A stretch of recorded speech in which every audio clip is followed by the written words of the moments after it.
all the rich people in inverted commas are running for hand sanitizers. Help your employees.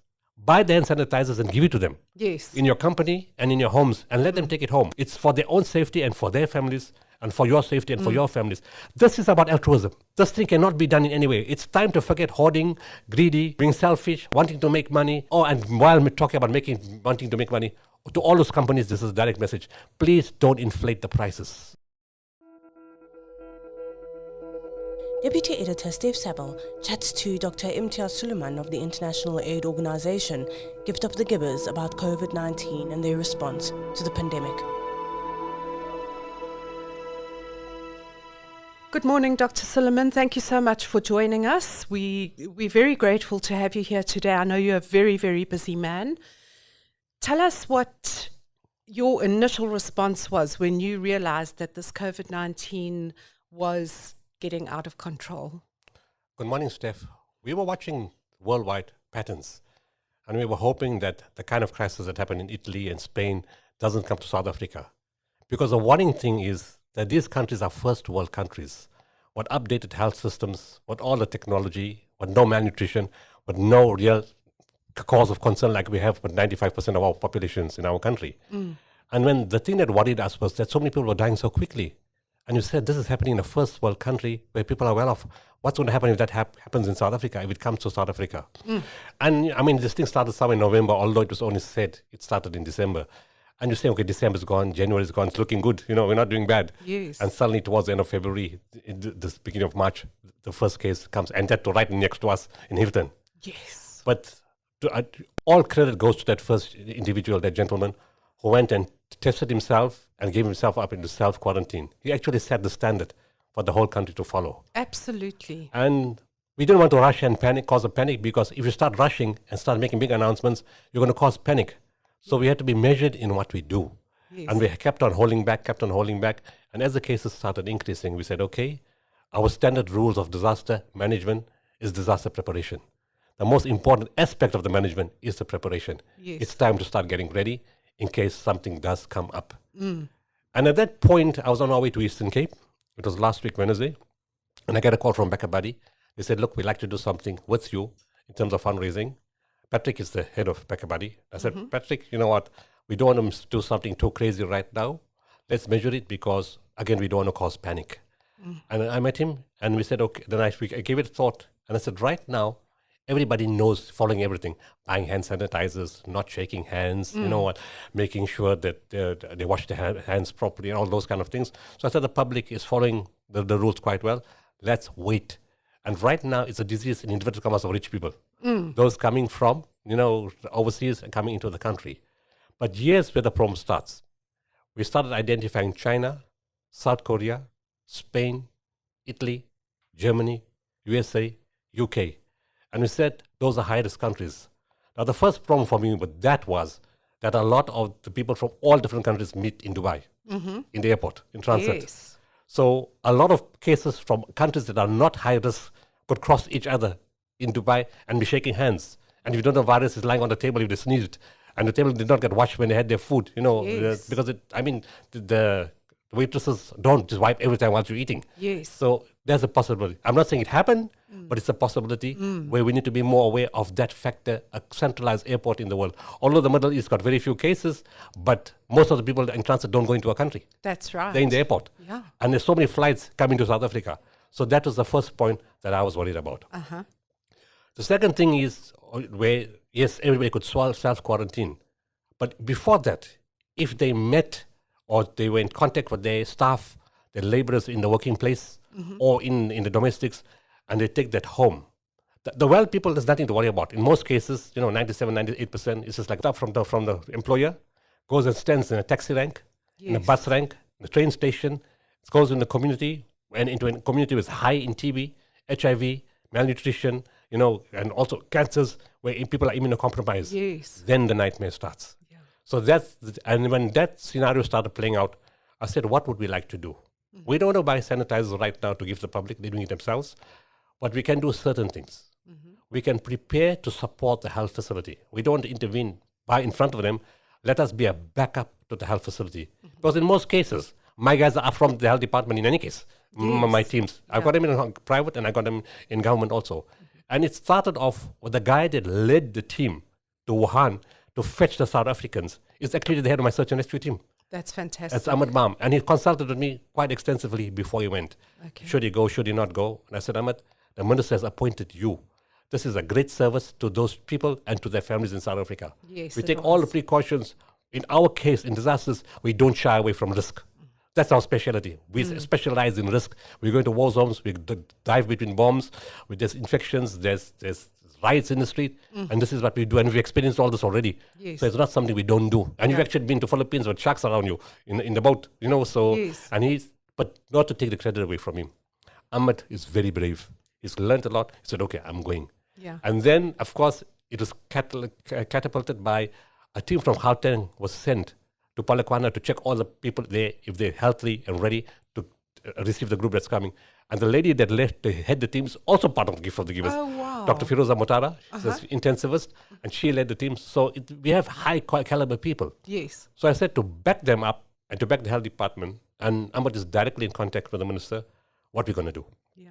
We said, at the critical stage, we know many medical professionals are scared. Be it a nurse, a doctor, you know, whoever's working in that ward, a cleaning assistant, because they want to be well covered. They want to be protected. So I said that will be our first intervention.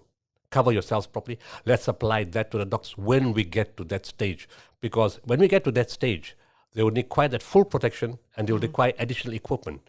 We may, depending on the scale of the disease and how many cases we have, life-threatening cases, then the hospitals you open may not be enough.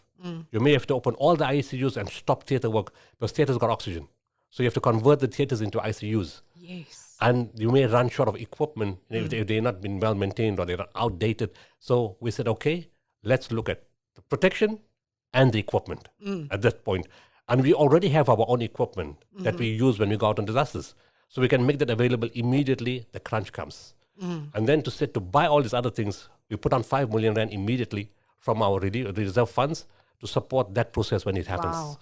And then backup buddies, we went back to them that Wednesday, okay, we can launch a fundraising campaign together. They're launching it with us, but we also have our people to know our bank account details because our donors come directly to us.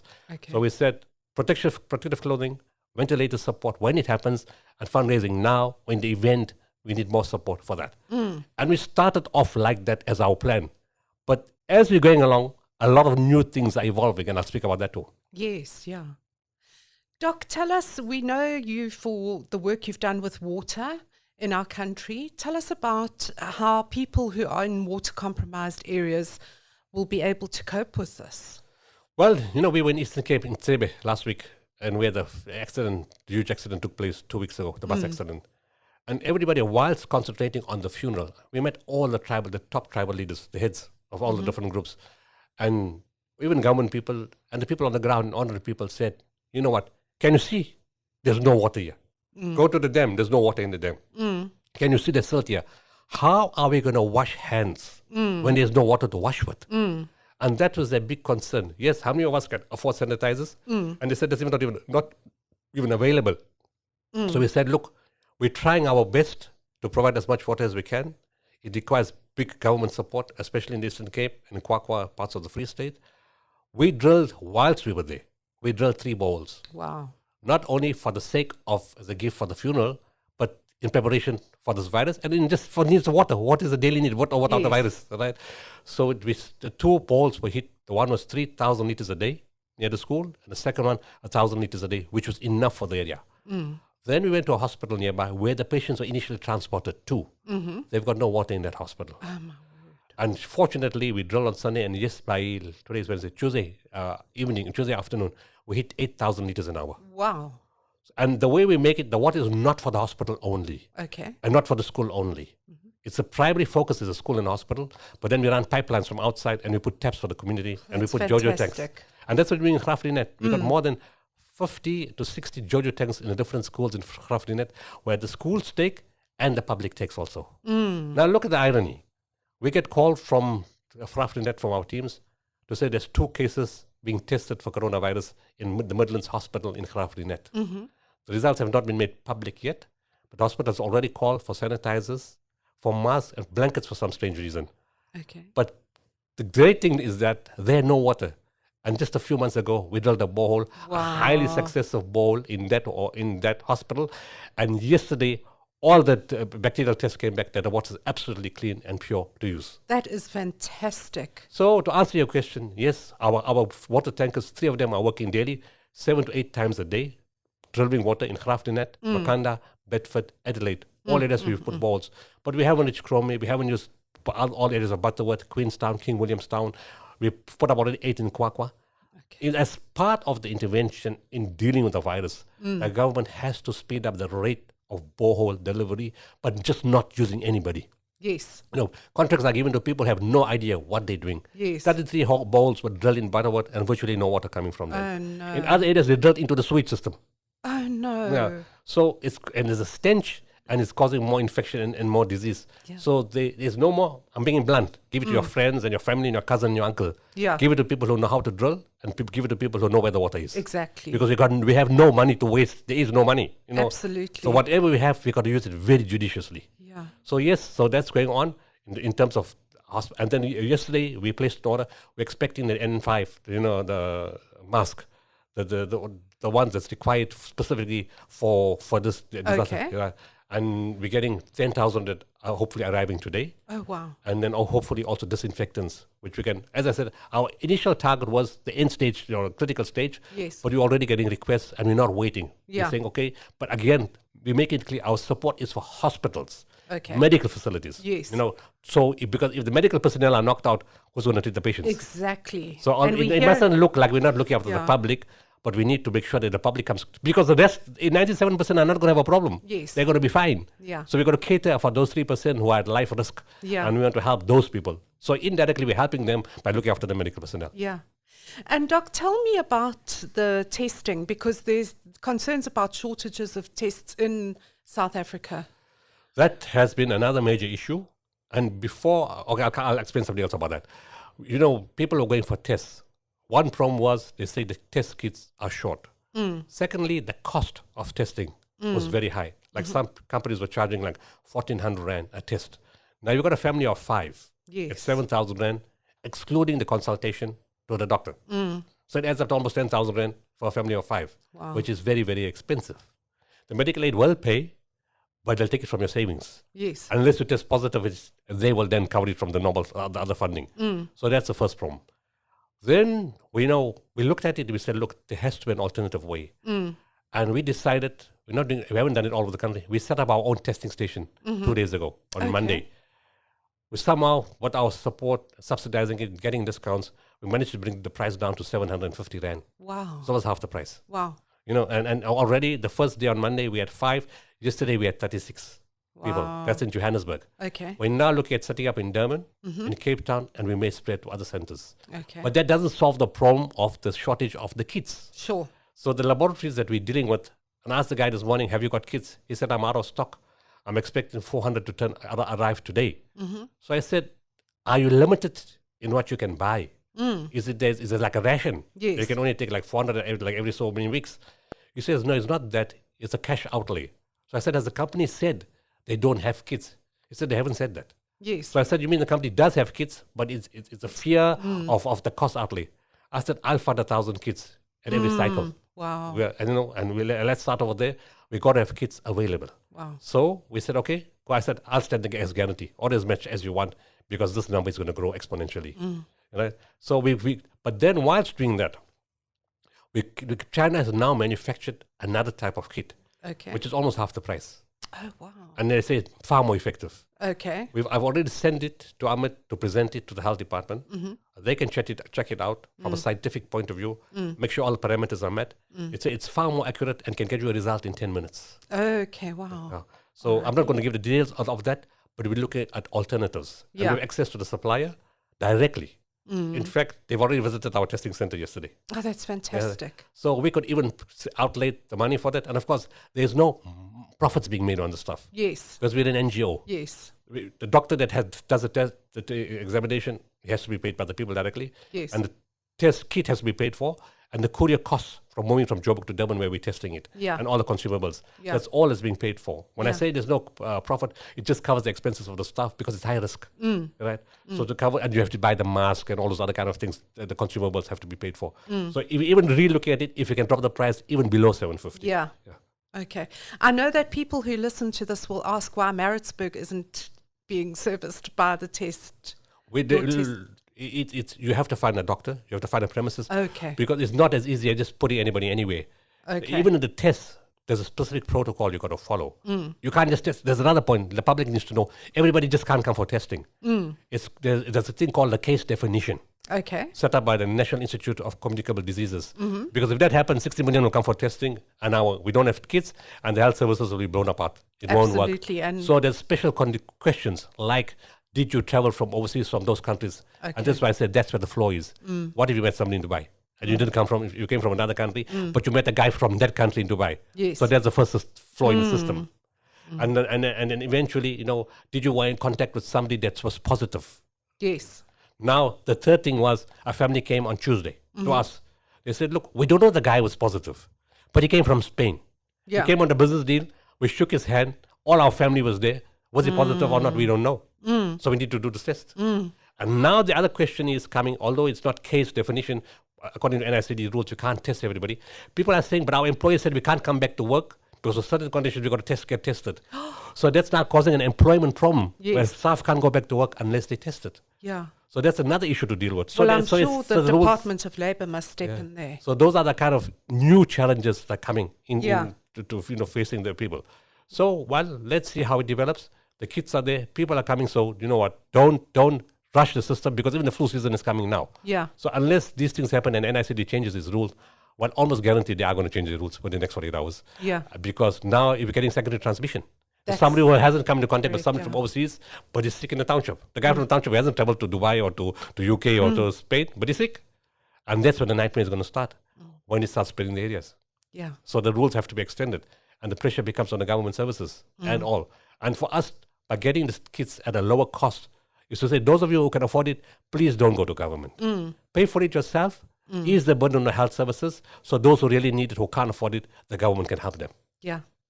That's an important point because we all have to make sure we keep ourselves healthy so that we don't become a burden on the health system. The other 2 points that have not been spoken about quite a bit, or have not been really mentioned is we're worried about compromised patients. Yes. We need those compromised patients to make sure they don't miss their TB medication. Don't miss the HIV medication. Take whatever you're doing to control your diabetes. Don't leave it unchecked because then you're going to be very high risk to yourself and to those around you. So we can try to mitigate those compromised patients if they themselves are fairly well controlled. So hopefully they won't get complicated disease. So whilst we're hoping the thing doesn't get you, if it gets you, make sure you fulfill all your conditions of taking your medication and looking after yourself Yes. properly. Yeah. And then the other thing is, all rich people in inverted commas are running for hand sanitizers. Help your employees. Buy the hand sanitizers and give it to them Yes. in your company and in your homes and let them take it home. It's for their own safety and for their families and for your safety and for your families. This is about altruism. This thing cannot be done in any way. It's time to forget hoarding, greedy, being selfish, wanting to make money. And while we're talking about wanting to make money, to all those companies, this is a direct message. Please don't inflate the prices. Yes. In a time of crisis, you should be more compassionate, but this is about life. You could have been on the other side. Your child could have been on the other side, but couldn't afford it because somebody put the price up somewhere else. Yeah. It's time not to put prices up. Be decent about it. Make your profit, yes, but let's try to be altruistic because we are not going to succeed except if we hold hands together as a country. Because while you escape it, somebody else will catch it and touch your son or your daughter and your family, and you'll be critically ill. It could happen. Nobody says that you're 100% fit, you're not going to get complicated disease. There's no criteria to measure that. Who's going to get very sick and who's going to be fine? We don't know that. There's no means of measuring that. When it happens, it's going to happen. There we go. Strong words from Dr. Sooliman. Are there any concluding remarks you want to make, Doc? Anything else that you think we need to hear from a medical professional to keep ourselves safe? Follow the rules that the president and the NICD and the government has been laying out. I mean, there's so much of volumes of stuff on corona in the country. Or the other things, people are sending out messages, just take 3 caps of Dettol and put it in the water and all. And somebody even said that we're saying that. We didn't say that. Oh, okay. Make sure this preparation is properly scientific according to WHO guidelines, because you think you're killing the virus and nothing's happening. The virus is smiling at you. It's not going to happen. So make sure you take proper precautions and don't try to escape, make your own concoction. Everybody is making their own concoction. Please, public, be sure you buy a product that's according to WHO guidelines, because you think you're using the right stuff and you're actually not protecting yourselves. Okay. Doc, thanks so much. I know you're so busy. You've got other projects that you're busy with, and now this on top of it. We really appreciate your time, and thanks so much. It's a pleasure. Thank you very much. Okay.